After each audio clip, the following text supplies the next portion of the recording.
कम करते हैं एंड फिर भी ओकेजनली जरूरत। और सेल साइकिल के ऊपर जो हमारी डिस्कशन हुई थी लास्ट क्लास में, उसका कंक्लूजन ये था कि जब हमारा पहला सेल फॉर्म हो जाता है विच इज जाइगोट, तो जाइगोट फॉर्म होने के बाद इमीडिएटली सारी जिंदगी के लिए वो सेल एक साइकिल का पार्ट बन जाता है। और उस साइकिल के दो मेजर स्टेजेस हैं, डिवीजन का स्टेज होता है और इंटरफेज होता है, जिसमें ग्रोथ और मैच्योरेशन होती है। और over the course of life time in phases की डोमिनेंसी चेंज होती रहती है। बाज दफा डिवीजन ज्यादा होती है और इंटरफेस थोड़ी सी देर के लिए आता है, बाज दफा डिवीजन कम हो जाती है और इंटरफेस प्रोलॉन्ग हो जाता है। तो बहरहाल सेल इस साइकिल के थ्रू ही आगे चलता रहता है। फिर हमने बात की थी इस चैप्टर में डिवीजन की, कि जब हम वर्ड डिवीजन कहते हैं तो सेल के डिवाइड होने के लिए, ह्यूमन सेल के पास डिवाइड होने के लिए दो मेथड्स हैं, नॉर्मल और एबनॉर्मल। तो नॉर्मल मेथड वो होता है जो कंट्रोल डिवीजन होती है, जिसमें सेल्स को बाकायदा मॉनिटर करके सुपरवाइज करके डिवाइड होने के लिए छोड़ा जाता है। तो that normal method of division can be of two types, mitosis and meiosis. However, there is an abnormal method also जो कि बॉडी में इस वक्त चल भी रहा होगा, which is called amitosis. We will talk about it later in the chapter. ठीक है जी। माइटोसिस और मियोसिस क्या थी, अगर आपके स्क्रीन आपको दिख रही है तो लास्ट क्लास में हमने माइटोसिस और मियोसिस को कंपेयर किया था कि इनमें क्या क्या कैरेक्टरिस्टिक्स होती हैं माइटोसिस और मियोसिस की। तो we have already talked about it in detail कि माइटोसिस और मियोसिस के क्या फीचर्स होते हैं, कौन सी डिवीजन कहाँ होती है। और मैं लास्ट क्लास में तुम लोगों को बताया था कि जो असल में माइटोसिस है यही हमने डिटेल में पढ़नी है, meiosis is the part of A2 biology. तो AS बायोलॉजी के अंदर we have to only talk about mitosis, जिसके बारे में हम ये जान चुके हैं कि इट इज अ डिवीजन जिसमें एक पेरेंट सेल डिवाइड होके दो डॉटर सेल्स बनाता है, और ये हमारी बॉडी सेल्स में हो रही होती है। इसमें genetically identical daughter cells produce होते हैं, क्रोमोसोम का नंबर चेंज नहीं होता, जेनेटिक रिकॉम्बिनेशंस नहीं होते, ये फास्ट और क्विक मेथड होता है, और इसमें चांसेस ऑफ म्यूटेशंस बहुत कम होते हैं। ये सारी बातें बेटा हम लोग कर चुके थे। तो अब उसूली तौर पर तो हमें प्रोसेस ऑफ म्यूटेशन माइटोसिस में चला जाना चाहिए, लेकिन उससे पहले आज एक और लेक्चर लेना जरूरी है ताकि माइटोसिस पढ़ते हुए हमें कोई मुश्किल ना हो। And that is the topic of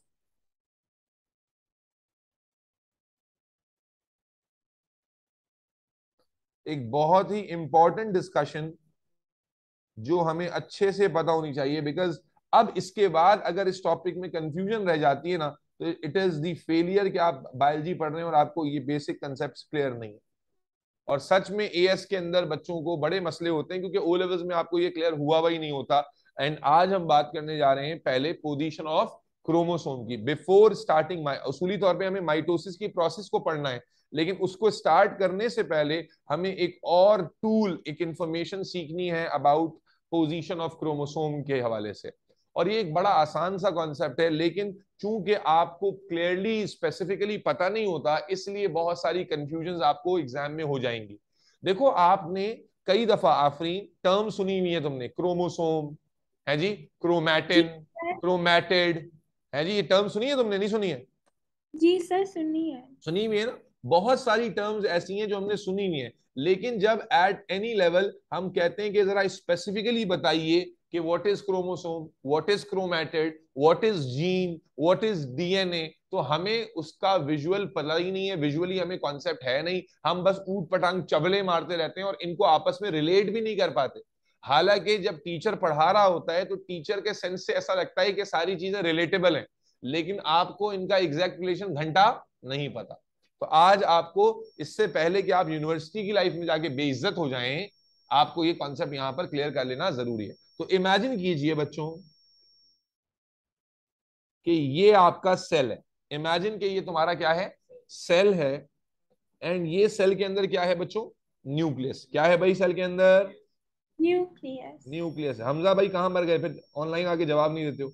क्या है ये सेल नहीं का? नहीं सर, न्यूक्लियस है। न्यूक्लियस। तो मेरे बच्चों, न्यूक्लियस के अंदर आप इमेजिन कीजिएगा, अब ये आपको ना आफ्टर दिस लेक्चर इंशाल्लाह ये कंफ्यूजन जो बचपन से लेकर आप पैदा हुए और अब तक चला रहे हैं वो खत्म हो जाएगी। जब हम सेल को अंडर माइक्रोस्कोप बेटा ऑब्जर्व करते हैं, जब सेल को हम अंडर माइक्रोस्कोप ऑब्जर्व करते हैं, ये कौन बच्ची आ गई क्लास में? फातिमा आसिम कौन है यार? तो नए नए बच्चे क्लास में आ जाते हैं बगैर कुछ बताए। जी अस्सलाम वालेकुम Fatima Asim, am I talking to Fatima? Yes sir.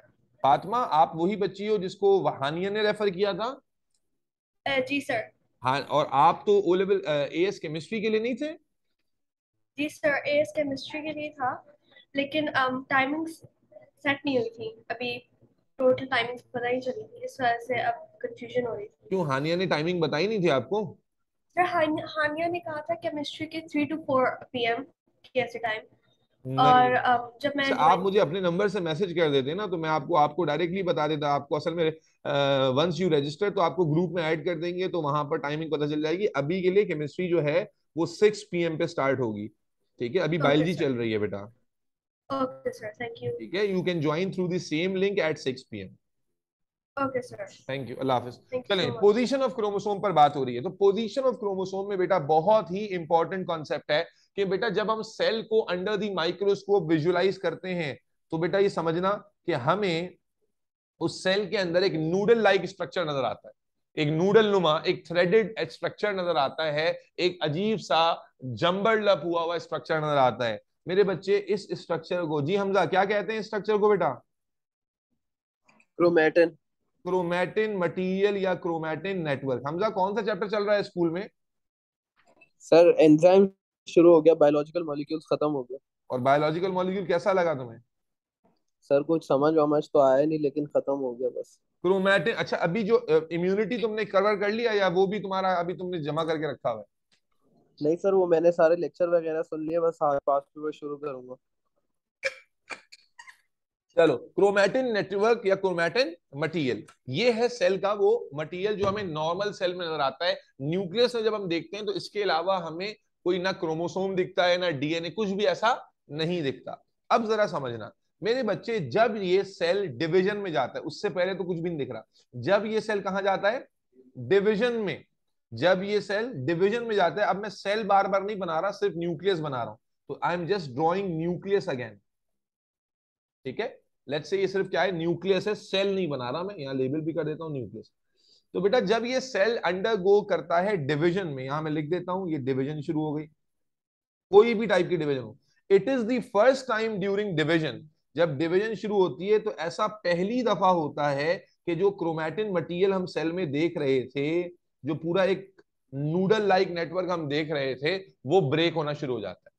और अगर आप विजुअली इमेजिन कर पाए तो बड़ा आसान सा कॉन्सेप्ट है कि अगर ये क्रोमैटिन मटेरियल क्या हो जाए, ब्रेक हो जाए, it was a threaded network ना, तो जब ये ब्रेक होगा तो क्या होगा बच्चों, बताइए? ये थ्रेड्स अलग अलग नहीं हो जाएंगी? अगर नूडल को आप क्या करें, पकड़ के क्रैश कर दें, तो उसकी थ्रेड्स अलग अलग हो जाती हैं नहीं हो जाती? बोलिए भाई। जी सर, हो ठीक जाती है है। ना? तो ये हम क्या देखते हैं कि वो क्रोमैटिन मटेरियल जो है वो बिल्कुल स्मॉल फाइन थ्रेड्स में कन्वर्ट हो जाता है, और इन थ्रेड्स को हम कोई नाम नहीं देते। क्यों? क्योंकि ये थ्रेड्स जो है ना, ये परमानेंट नहीं है। परमानेंट से मुराद क्या है कि जब क्रोमैटिन मटेरियल ब्रेक होता है तो बहुत बारीक बारीक सी थ्रेड्स जो हैं वो बन जाती हैं, और ये थ्रेड्स, इनका ये स्ट्रक्चर कांस्टेंट नहीं है, बल्कि बनने के बाद इमीडिएटली, वैसे तो जब ये बनती हैं तो बड़ी मुश्किल से विजुअलाइज हो रही होती हैं। क्यों? क्योंकि they are so fine, so thin, कि इनको विजुअलाइज करना under the microscope is not easy. Under microscope clearly नजर नहीं आ रही होती, तो इसलिए हमने इस स्टेज पर कोई नाम नहीं रखा हुआ है। होता क्या है, यानी अगर आप कहें कि क्रोमोसोम है, नहीं, ये क्रोमोसोम नहीं। अब हम क्या देखते हैं, जैसे जैसे टाइम गुजरता है, अच्छा ये माइटोसिस में भी रिपीट होगा, ये कॉन्सेप्ट बेटा माइटोसिस में भी रिपीट होगा, तो इसलिए दोबारा मैं जब पढ़ाऊंगा तो तुम्हें और ज्यादा ये पहले से अच्छा आ जाएगा कि ये न्यूक्लियस है। अब हम क्या देखते हैं कि ये जो थ्रेड्स बनी थी, जो बहुत ही छोटी छोटी लंबी लंबी थी और बहुत ही फाइनली थिन थी, बहुत थिन थ्रेड्स थी बेटा, ये थ्रेड्स बनने के बाद अंडर को करती हैं process of condensation. Process of what is condensation बेटा? ये थ्रेड्स कंडेंसेशन में जाकर क्या करती हैं कि ये अपनी लेंथ में ना छोटी होती चली जाती हैं, और अपनी लेंथ को कहां एडजस्ट करती हैं? अपनी विड्थ में। नहीं नहीं, स्पिंडल नहीं, क्या है, लंबी लंबी थ्रेड्स हैं, ये लंबी लंबी थ्रेड्स, इनका कोई नाम नहीं है। ये थ्रेड्स आहिस्ता आहिस्ता क्या होती हैं, शॉर्टन होना शुरू हो जाती है। तो जब ये लंबी होती हैं तो ये पतली होती थी, थिन और लॉन्ग थी, लेकिन जब ये कंडेंस होती हैं, छोटी होना शुरू हो जाती हैं, तो इनकी जो लेंथ है वो कहां एडजस्ट होना शुरू हो जाती है? इनकी विड्थ में, जिसकी वजह से they become more and more visible. मैंने क्या कहा, जब क्रोमैटिन नेटवर्क ब्रेक हुआ तो ये बारीक बारीक थ्रेड्स बनी थी, डायरेक्टली आसानी से विजिबल नहीं होती। कॉइल वर्ल्ड नहीं, अभी बिल्कुल ऐसी फाइन थ्रेड्स हैं। और जब जब ये बनी है तो विजिबल नहीं है, लेकिन हम अंडर द माइक्रोस्कोप क्या देखते हैं कि as the time passes these threads starts to become shortened, ये शॉर्ट होना शुरू हो जाती हैं, जिससे इनकी लेंथ कम होने लगती है और विड्थ जो है, चौड़ाई जो है वो बढ़ने लगती है, जिससे ज्यादा से ज्यादा क्या होना शुरू हो जाती है, विजिबल। ठीक है, तो मैं सारी थ्रेड्स नहीं बना रहा, आसानी के लिए बस 2 बना रहा हूं।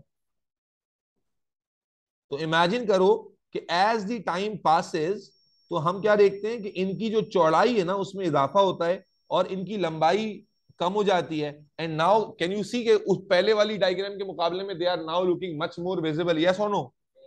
Yes sir. जी हमजा, कॉन्सेप्ट समझ में आ रहा है बेटा? Yes sir. तो जब ये कंडेंस होते होते होते होते अपने फाइनल स्टेज पे पहुंच जाती है, फाइनल स्टेज का मतलब क्या है कि अब ये इतनी छोटी हो गई, फर्दर छोटी नहीं हो रही, फर्दर कंडेंस नहीं हो रही, परमानेंट शेप पे आ गई हैं। Now these structures are called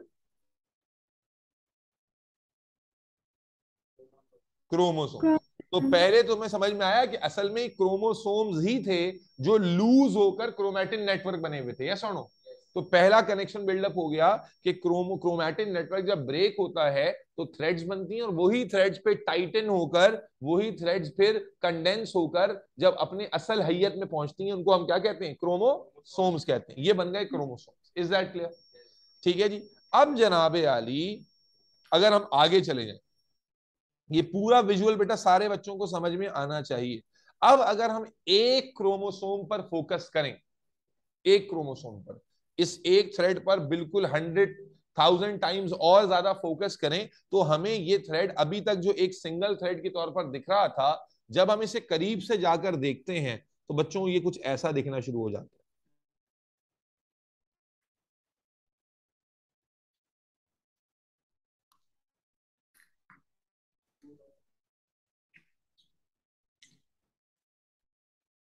जब हम एक क्रोमोसोम को करीब से कर देखते हैं, पहले समझो कि हम उसको देख रहे थे किस तरह से, दूर से, तो दूर से देखने पर हमें वो एक थ्रेड लग रही थी। लेकिन जब हम क्रोमोसोम को करीब से जाकर देखते हैं तो हमें अंदाजा होता है कि इसका जो शेप है वो तो लेटर एच की तरह है, यस और नो?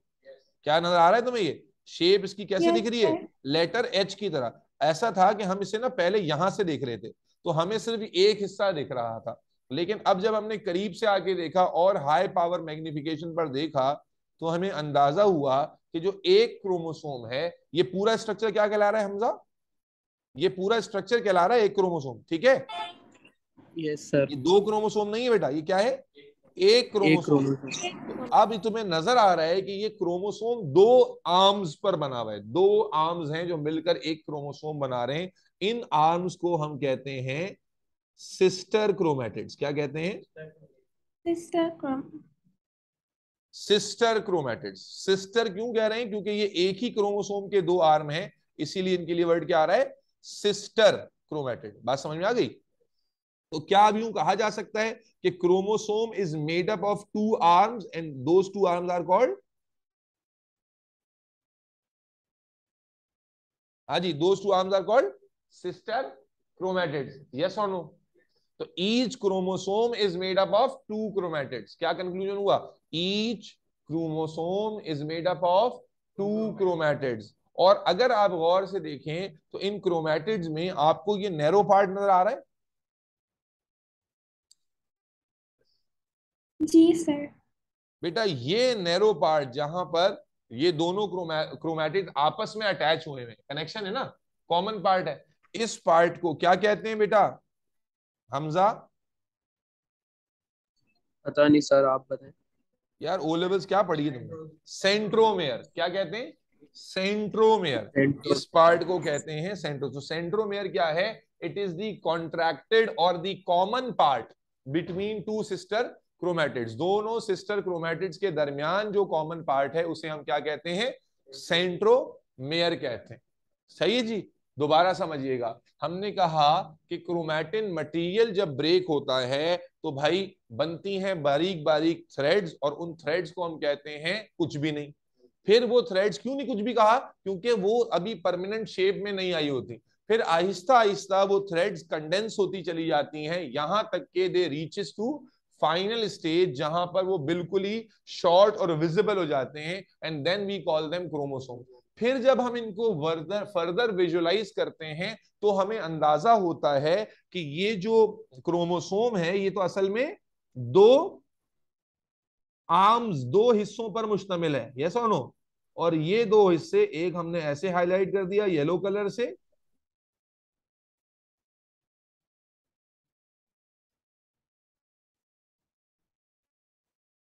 ठीक है ना, ये एक क्रोमेटिड हो गया, और दूसरा क्रोमेटिड भाई साहब ये वाला हो गया।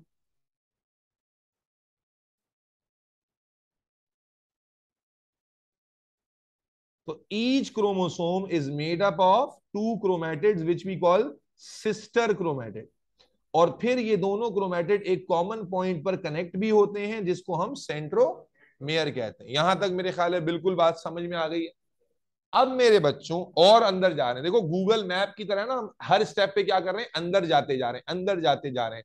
तो बेटा अब देखो, पहले क्रोमैटिन के अंदर घुसे, क्रोमोसोम तक पहुंचे, क्रोमोसोम में घुसे तो अब हम आ गए क्रोमेटिड तक। अब अगर हम एक क्रोमेटिड को देखें, एक क्रोमेटिड को, एक क्रोमेटिड को, अगली डायग्राम देखें,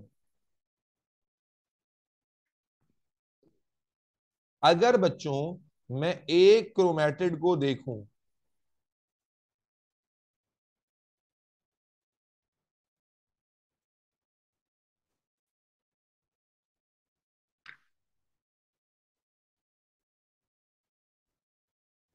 तो ये एक क्रोमेटिड, अब तवज्जो रखना, each chromatid is made up of, nucleosomes. क्या बात, कहां पढ़ लिया तुमने ये? सर आपने ही पढ़ाया था A2 में। ओ हाँ, क्योंकि A2 तक तो मसले ही चल रहे हैं ना अभी तो। जी अच्छा, सर। वही मैं कहूं, मैं ये इतना कौन सा काबिल बच्चा आ गया कि जिसने ऐसे चलो भाई बेटा, each chromatid is made up of, as you can see, each chromatid is made up of thousands and thousands of these smaller units। अगर मैं इसमें यूनिट को अलग करके दिखाऊं ना भाई हमजा, तो ये कैसा यूनिट है, ये एक बॉल लाइक स्ट्रक्चर है, ठीक है। Each chromosome, each chromatid is made up of these small ball like structure, जो पूरे क्रोमोसोम हजारों हैं इसके अंदर, ठीक है। और इसको बच्चे हम कहते हैं, जैसा कि बच्ची ने आवाज दी, न्यूक्लियोसोम। क्या कहते हैं? तो क्रोमेटिड किससे बना हुआ है? हजारों न्यूक्लियोसोम से। भाई बात समझ में आ रही है हमजा? Yes sir. और बच्चे यहीं पर कहानी खत्म नहीं हो रही, बल्कि हर न्यूक्लियोसोम के अंदर, अब कंफ्यूजन नहीं होनी चाहिए, 1 2 3 4 5 6 7 और 8, हर न्यूक्लियोसोम के अंदर, दोबारा देखिएगा,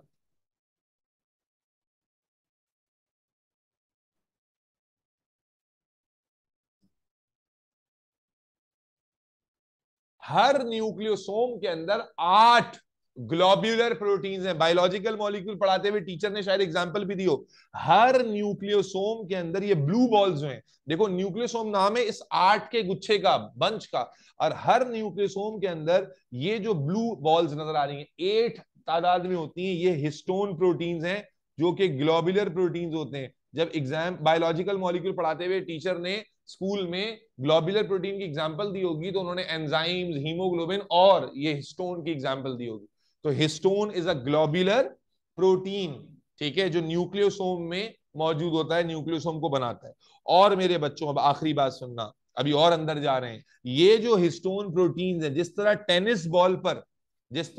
टेनिस बॉल पर तुम टेप चढ़ाते हो, बिल्कुल इमेजिन करो कि उसी ओरिएंटेशन में, उसी अरेंजमेंट में क्या हो रहा है यहां पर, तवज्जो से बात सुनना, कि बेटा उसी ओरिएंटेशन में, सुभान अल्लाह, उसी ओरिएंटेशन में क्या हो रहा है कि हिस्टोन जो बॉल्स हैं, इनके ऊपर बेटा एक थ्रेडेड मॉलिक्यूल क्या हुआ है, जैसे एक बॉल के ऊपर टेपिंग होती है, बिल्कुल इसी तरह इन हिस्टोन मॉलिक्यूल्स के ऊपर भी एक थ्रेडेड मॉलिक्यूल क्या हुआ है, कॉइल हुआ है। एक थ्रेडेड मॉलिक्यूल क्या हुआ है बच्चों?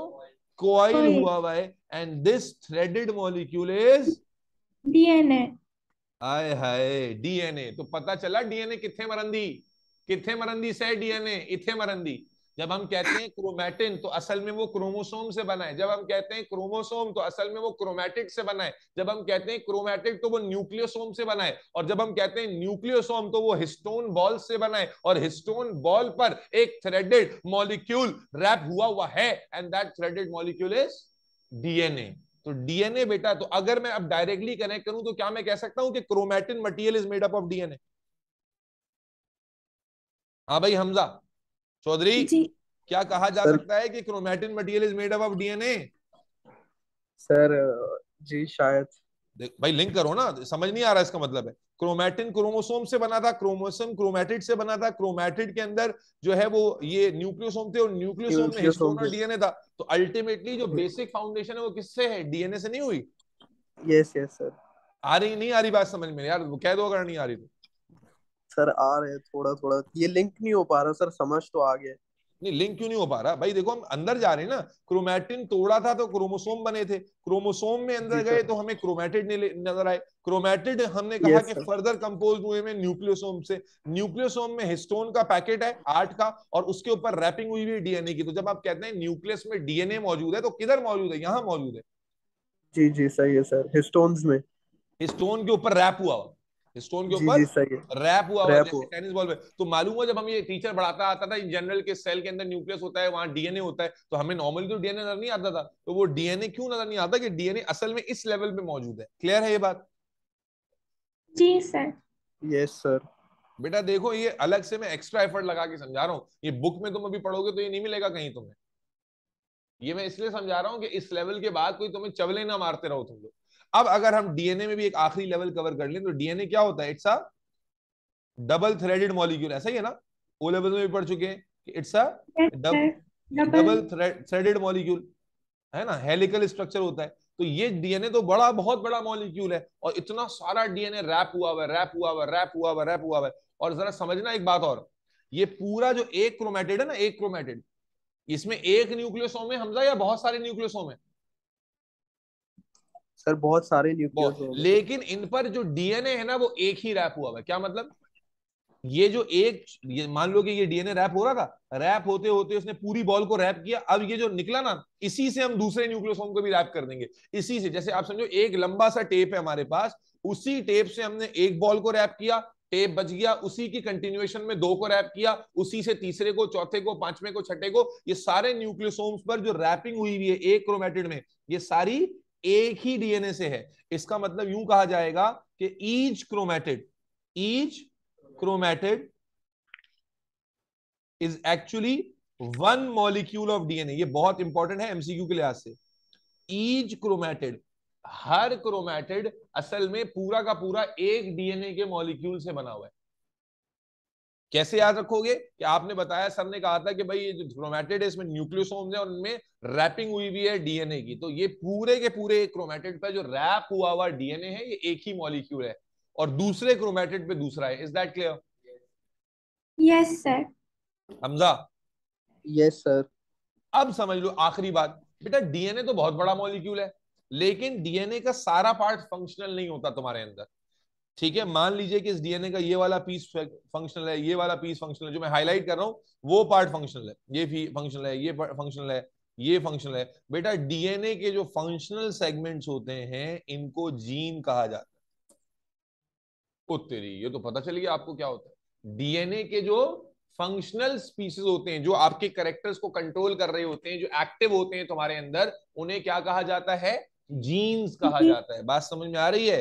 तो इसका मतलब हुआ कि जब तुम्हें कहा जाता था जीन जीन, तो जीन असल में बायोकेमिकली क्या है?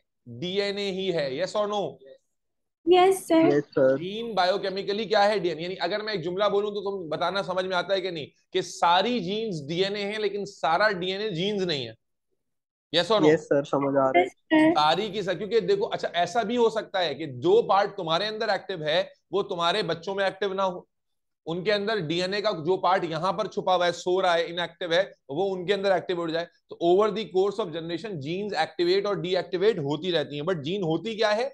डीएनए का मॉलिक्यूल तो बहुत बड़ा मॉलिक्यूल है, तो उसके जो फंक्शनल सेगमेंट्स होते हैं, जो तुम किसी इंडिविजुअल में एक्टिव हैं, एक्टिविटी को कंट्रोल कर रहे हैं, तो उनको हम जीन्स कहते हैं। बेटा ये टॉपिक क्यों पढ़ा है हमजा, समझ में आई ना? इस टॉपिक से कुछ कॉन्सेप्ट क्लियर हुआ कि बहुत सारी टर्म्स जो बचपन से सुनते आ रहे हो, अगर अभी भी तुम्हें उसमें क्लैरिटी ना हो तो लख दी लानत।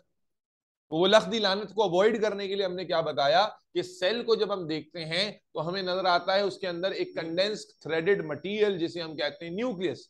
और न्यूक्लियस अल्लाह भला करे जब डिवीजन में जाता है तो it break down into small fine threads and those threads then condense to gain their original shape and that shape जब वो आ जाती है, वो थ्रेडेड शेप बन जाती है, we call them chromosomes. Then हम क्रोमोसोम्स को जब करीब से विजुअलाइज करते हैं then we realize that it is made up of two arms which are called sister chromatids and they are connected at a common point which is called centromere. Then अगर हम एक chromatid के अंदर घुसते हैं तो हमें नजर आता है that each chromatid is made up of thousands of units, thousands of ball-like structures which are called nucleosome, and each nucleosome is actually a packet of 8 histone proteins around which a molecule, a threaded molecule is wrapped, super coiled हुआ होता है, and that molecule is DNA. ठीक है? And each chromatid is made up of single DNA. तो हम यूं कह सकते हैं कि अगर मैं तुमसे सवाल पूछूं तो मुझे जवाब देना बेटा, एक क्रोमोसोम में कितने क्रोमैटिड हैं? Each chromosome, how many chromatids each chromosome contain? Two, sir. Two. और each chromatid is made up of one molecule of DNA. ठीक है? Yes, अगर हम डीएनए की टर्म में कहेंगे तो क्या कहेंगे? One chromatid is one DNA and therefore we can say that each chromosome is made up of two molecules of DNA. Yes or no? Yes, sir. Yes, sir. ये बात समझाने के लिए इतना मंजन बेचा है। Each chromosome is made up of two chromatids. यहां तक तो बात समझ में आती है। डीएनए से लिंक नहीं होता, तुम्हें अल्हम्दुलिल्लाह लिंक हो गया कि भाई एक क्रोमैटिड असल में पूरा एक ही डीएनए से रैप हुआ होता है। तो each chromosome has two chromatids. Each chromatid is one molecule of DNA. That means we can say that each chromosome is actually two molecule of DNA. Any question यहां तक? यहां मैं लिख भी देता हूं रिटर्न में एविडेंस के लिए, ताकि बाद में तुम में से कोई झुटला ना सके कि सर ये तो आपने बताया ही नहीं था।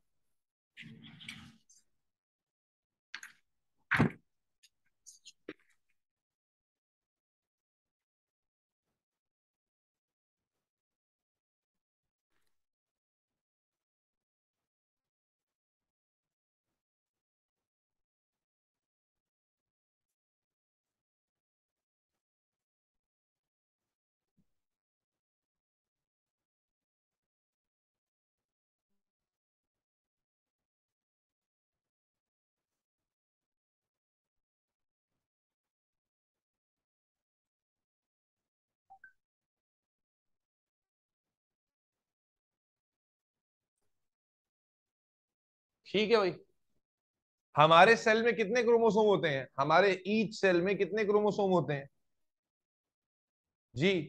एक। हमारे एक सेल में कितने क्रोमोसोम होते हैं? खुदा के बंदे, ये भी याद नहीं। 46 ना? ह्यूमन सेल में कितने हाँ क्रोमोसोम होते हैं? 46। 46। तो अब मुझे हमजा बताइए 46 क्रोमोसोम में कितने मॉलिक्यूल होंगे डीएनए के? Sir, 46 multiplied by 2. That is 92। तो Yes, हमारे sir. ईच सेल में 92 क्रोमैटिड के 92 डीएनए मॉलिक्यूल्स होते हैं। सिंपल हो गया जब हमें एक की गिनती समझ में आ गई तो। जी फायजा, बहुत जल्दी नहीं आ रही आप क्लास में? सर दिमाग से निकल गया था यार ये देखो, दिमाग फोन हमारी अभी चेक अहमियत किया। का ये अंदाजा मैं लगा पा रहा हूँ कि दिमाग से ही निकल सर गया। वो एक स्केड्यूल था ना वेंसडे और मंडे का, अभी ये अच्छा, मजे फ्राइडे की का बात तो देखें, जिस कमीनी के लिए शेड्यूल चेंज किया है, जिसकी अम्मा वो 1.5 महीने से मेरा खून चूस रहे थे, वो ही आज एब्सेंट है, क्योंकि अभी शेड्यूल चेंज करने के बाद भी उसकी मैथ के साथ क्लैशेज है। अभी मैं सुबह, अभी तुम आने के बाद मैं भी यूसुफ से यही बात कर रहा था कि ये बच्चों की फिजिबिलिटी बनाते बनाते किसी दिन हम लेट जाएंगे रोड पे। सर कभी आप किसी का मंडे और मसला है, वेंसडे ही कभी कोई कह रहा है रखें, वही सैटरडे सही को सर रहता है। मुझे मुझे पार्टी करनी होती है, सैटरडे ना रखें, कोई कह रहा है दिन ना रखें, कोई कह रहा है रात ना रखें, कोई कह रहा है सुबह ना रखें। क्या करें? लेट जाएं हम? क्या करें?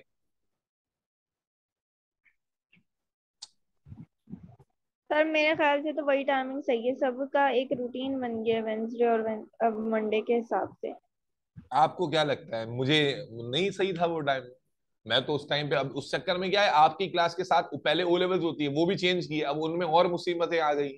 अभी करना था सॉर्ट आउट, अजीब पता नहीं जलालत मचाई हुई तुम लोगों ने। बहरहाल बेटा, तुम्हारी जो भूल भुलैया है ना, उसमें तुमने एक बहुत ही इंपॉर्टेंट कॉन्सेप्ट मिस कर दिया है, जो अभी आप बोर्ड पे लिखा हुआ तुम्हें स्क्रीन पे नजर आ रहा है। ठीक है, तो मुबारक हो उसके लिए। हैं? सर रिकॉर्डिंग भेज दीजिएगा। नहीं नहीं भेजूंगा, इसकी तो मैं बिल्कुल नहीं भेजूंगा। जब तुमने बताया मुझे कि तुमने भूल गई थी, अब तुम्हारा कसूर ही, अब तुम्हारी सजा ये है कि तुम गए, तुम्हारा ये कॉन्सेप्ट रह गया, समझे? ये न्यूक्लियोसोम, हिस्टोन, ये मुश्किल मुश्किल टर्म तुम्हें कभी नहीं समझ में आएंगी फायजा। और ये जो तो मैंने सर अभी एक रिव्यू तो दे दें। क्या देने? रहम कर लें मुझ पे, रिव्यू तो रहम दे तो दें। अल्लाह करेगा, इंसान तो जालिम है भाई। ठीक, one chromosome is equal to two chromatids, one chromosome therefore is equal to two molecules of DNA. ये जो डब्बा है ना बेटा, ये बहुत इंपॉर्टेंट है, क्योंकि एमसीक्यू में एग्जाम में तुम्हें ना उथल पुथल करता है इस कॉन्सेप्ट पर। ये जिसको क्लियर होगा वो गड़बड़ नहीं करेगा। चलो, तो पोजीशन ऑफ क्रोमोसोम में फाइनली हमें chromatid network, chromosome, chromatid, Chrome, centromere, nucleosome, histone, DNA, gene, ये सारे कॉन्सेप्ट समझ में आ गए। और हमें अब पता चल गया कि सारे रिलेटेबल हैं, और कैसे रिलेटेबल है ये भी समझ में आ गया। पहले आपको ये तो लगता था कि हाँ इनमें कोई ताल्लुक है आपस में, लेकिन आपको ये श्योरिटी नहीं थी कि क्या ताल्लुक है। इसलिए जनाब आपको ये पढ़ना बड़ा जरूरी था। अब हम आपको एक और चीज पढ़ा रहे हैं, वो क्या है बेटा? वो है कॉन्सेप्ट ऑफ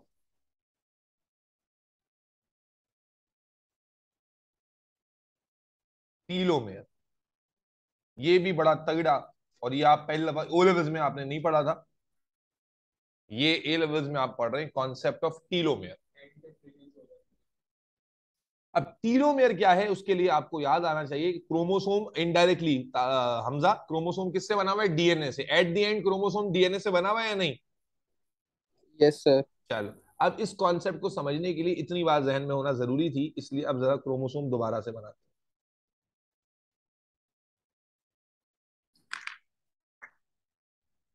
मैं तो समझा फायदा तुम कोई जलसा वलसा अटेंड करने गई भी होगी इमरान खान की नाअहली के बाद, इसलिए तुम नहीं हो क्लास में। सर जुम्मे का दिन है, पढ़ने पढ़ाने में ही निकल जाता है। क्या पढ़ने पढ़ाने में निकल जाते हैं? सर दुरूद वगैरह पढ़ना होता है। ओए होए होए, अल्लाह वाले लोग हैं भाई।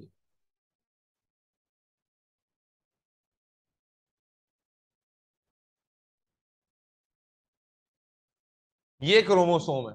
और अब इमेजिन कर सकते हैं आप कि भाई अभी हमने जो कॉन्सेप्ट पढ़ा कि आफरीन, क्या ये सारा क्रोमोसोम असल में डीएनए से मिलके बना हुआ है? जो अभी हमने कॉन्सेप्ट पढ़ा उसमें हम ये कह सकते हैं, यस और नो? Yes sir. हालांकि इतना डायरेक्टली मैंने नहीं समझाया, मैं तो बड़ा लंबा करके समझाया, लेकिन एट द एंड तो रियलिटी है ये ना, किससे बना हुआ है ये? डीएनए से। डीएनएस। और हमने ये भी बात की कि डीएनए के जो फंक्शनल पीसेस हैं वही क्या हैं? जीन्स हैं। ऐसा ही है जीन्स। ना? तो एक हमारे पास ये वाला डीएनए इस तरफ है, और दूसरा हमारे पास, अल्लाह भला करे,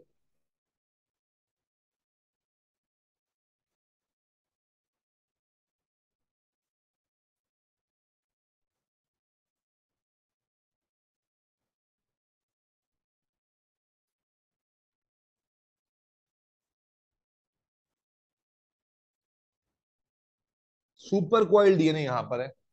अब बेटा समझने की बात है, बहुत तवज्जो से सुनिएगा, बात समझ में आनी भी चाहिए। बेटा व्हाट इज टीलोमेयर? टीलोमेयर किसे कहते हैं?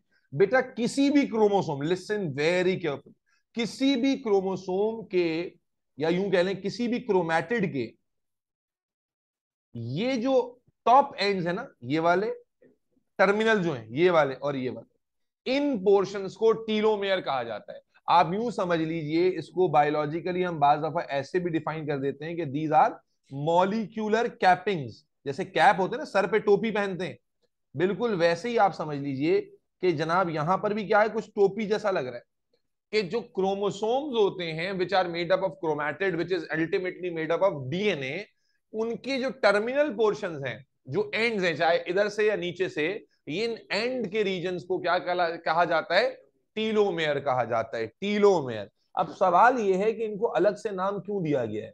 ये टीलोमेयर अलग से क्यों स्पेसिफाई किया जा रहा है, क्यों जो है वो अल्लाह आपका भला करे इनकी अलग से बात हो रही है तो ये क्रोमोसोम ही।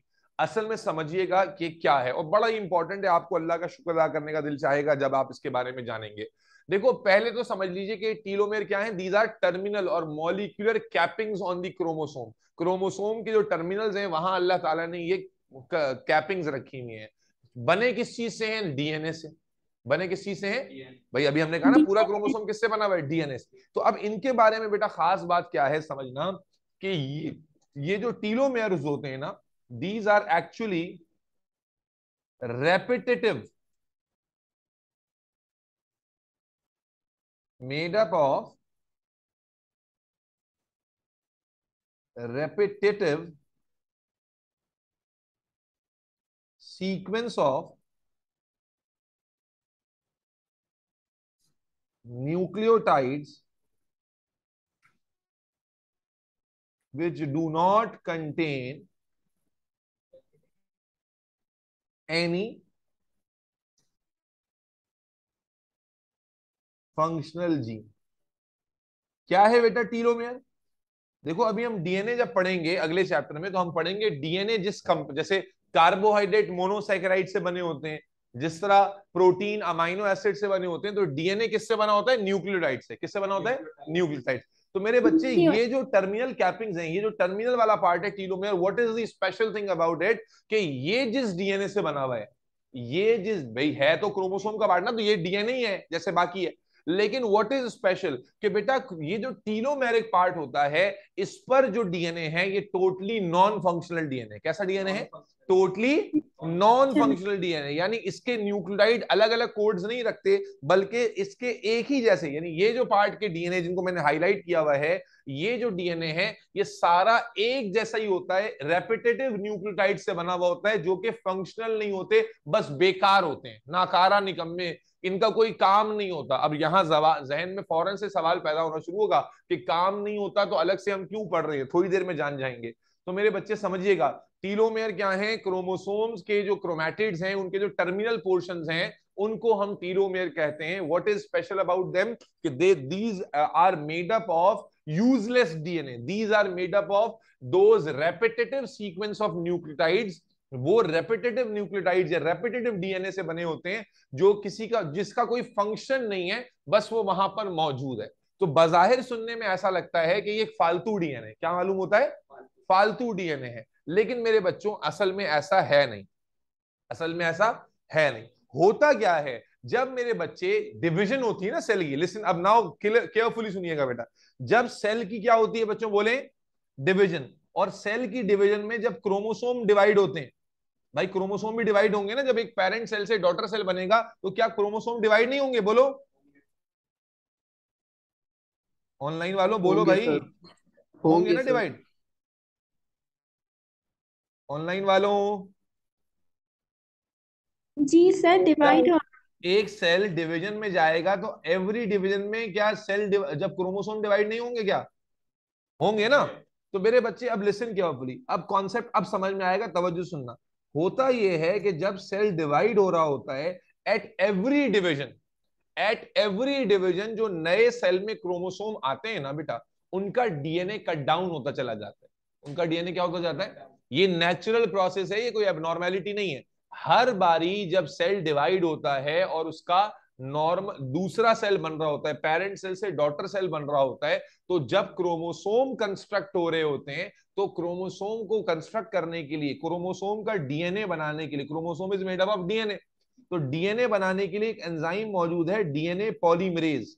क्या नाम है एंजाइम का, थोड़ी सी डिस्कशन अचानक से टेक्निकल हो गई है, तो इसलिए दोबारा गौर से सुननी है ताकि बात समझ में आ जाए। डीएनए पॉलीमरेज, तो डीएनए पॉलीमरेज का क्या काम होता है कि जब नया सेल बन रहा है तो डीएनए पॉलीमरेज क्या करता है, डीएनए नया बनवाता है। तो एवरी टाइम जब डीएनए नया बनता है तो बेटा डीएनए पॉलीमरेज ना, जितना पिछले सेल में डीएनए था, अगर मान लो पिछले सेल का डीएनए जो था वो 1 करोड़ न्यूक्लियोटाइड्स पर था, 1 करोड़ न्यूक्लियोटाइड से बना था, तो जब अगले सेल का डीएनए बनेगा तो उसमें 1 करोड़ न्यूक्लियोटाइड नहीं बनेंगे, 2-4 कम हो जाएंगे। 2-4 क्या हो जाएंगे, कम। इसी तरह अगले सेल में जब बनेगा 2-4 और कम हो जाएंगे। हर बारी जब सेल डिवाइड हो रहा है तो उसमें आने वाले डीएनए के आखिरी जो पीसेस है ना, वो जितने पहले वाले में थे उतने दोबारा से रेप्लिकेट नहीं होते। इट्स अ नेचुरल प्रोसेस, ये हम और आप नहीं कर रहे हैं, इट्स अ नेचुरल प्रोसेस कि जब डीएनए रेप्लिकेट होता है नए सेल में तो जितने न्यूक्लियोटाइड, जितनी लेंथ पुराने डीएनए में थी उतनी नई में, बोलो भाई, नहीं होती। उतनी नई में बोलो नहीं होती, नहीं बल्कि एवरी नहीं टाइम जो होती। लेंथ है वो थोड़ी थोड़ी कटती चली जाती है, कटती चली जाती है, कटती चली जाती है। और असल में बेटा वो पार्ट कहां से कट रहा होगा, क्योंकि टर्मिनल से कट रहा होता है, तो वो पार्ट असल में कहां से कट रहा होगा, टीलोमेर्स। यानी अगले वाले सेल में जो क्रोमोसोम बनेंगे उनके ये जो कैपिंग्स हैं वो थोड़े थोड़े कम हो जाएंगे। फिर अगले वाले सेल में जो टीलोमेयर बनेंगे उनकी कैपिंग्स, भाई जाहिर है, जो हमने क्या कहा, डीएनए पॉलीमरेज जब रेप्लिकेट कर रहा है तो एंड वाले न्यूक्लियोटाइड जो है ना वो पूरे प्रॉपर्ली रेप्लिकेट नहीं हो पाते। तो हर आने वाले डिवीजन में क्या तुम अग्री करोगे जो टीलोमेरिक सीक्वेंस है ये छोटी होती चली जाएगी? Yes sir. अब अगर मान लो ये टीलोमेयर नहीं होता, यहां पर ये कैपिंग नहीं होती और डीएनए कट डाउन हो रहा होता और ये डीएनए फंक्शनल होता, ये डीएनए क्या होता, भाई ये टीलोमेयर तो बेकार डीएनए है ना, टीलोमेयर तो repetitive DNA, telomere non functional DNA. तो जब ये कट डाउन हो रहा है आपके फंक्शंस पे कोई असर नहीं पड़ रहा। लेकिन मान लीजिए कि ये डीएनए फंक्शनल होता तो फिर क्या होता, जैसे जैसे हर डिवीजन पर टीलोमेयर कटता चला जाता तो क्या होता, बहुत सारी जीन्स भी लॉस हो जाती। क्या ख्याल है भाई, क्या इस बात से एग्री करते हो? जैसे जैसे हर पॉइंट पर डीएनए कट डाउन होना लगता वैसे वैसे क्या होता, हर पॉइंट पर डीएनए कट डाउन होने की वजह से जो फंक्शंस हैं, जो जीन्स हैं, वो क्या होती जाती, लॉस होती चली जाती। हाँ या ना बोलो? Yes sir. तो yes sir. Telomere on the other hand, in other words, Hamza बात समझे बेटा, टीलोमेयर असल में क्या कर रहा है, क्या यस सर। टीलोमेयर हमारे फंक्शनल लॉसेस को प्रिवेंट कर रहा है? Yes Hamza sir. क्या ये बात समझ में आई है कि एट एवरी डिवीजन जो डीएनए पॉलीमरेज एंजाइम होता है ये सारी लेंथ ऑफ डीएनए को रेप्लिकेट नहीं कर पाता, जिसकी वजह से हर डिवीजन में जो नया क्रोमोसोम फॉर्म होता है उसकी लेंथ छोटी होती चली जाती है। अब अल्लाह ने जो टीलोमेरिक सीक्वेंस दिया है ये नॉन फंक्शनल डीएनए, तो असल में टीलोमेयर अपने आप को सेक्रीफाइस करता जाता है ताकि अंदर का जो फंक्शनल डीएनए वो प्रोटेक्टेड रहे। बात समझ में आ रही? 2 मिनट के लिए इमेजिन कीजिए कि टीलोमेयर अगर नहीं होता, टीलोमेयर अगर नहीं होता तो डायरेक्टली जब जो क्रोमोसोम है उसका पार्ट लॉस होता तो अल्टीमेटली जो फंक्शनल जीन्स है वो लॉस हो जाती हैं और उससे हमारे फंक्शंस इफेक्ट होते हैं। यस और no? Yes sir. Yes sir.